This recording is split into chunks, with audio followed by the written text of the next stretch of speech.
চলতি বছরের প্রথম ৬ মাসে অবৈধভাবে ইতালিতে সবচেয়ে বেশি প্রবেশ করেছেন বাংলাদেশিরা।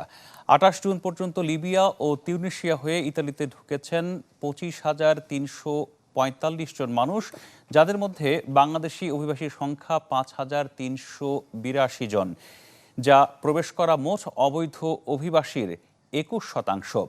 তালিকার দ্বিতীয় স্থানে রয়েছে পশ্চিম এশিয়ার যুদ্ধবিধ্বস্ত দেশ লিবিয়ার নাগরিকরা। তিউনিসিয়া থেকে ইতালিতে ঢুকেছেন ৩,২১৯ জন, গিনির ২,০০১ জন, পাকিস্তানে রয়েছেন ৯৭৮ জন। অবৈধ এসব অভিবাসীর মধ্যে ৩,৪১৮ জন অপ্রাপ্তবয়স্ক বলে জানিয়েছে ইতালির স্বরাষ্ট্র মন্ত্রণালয়।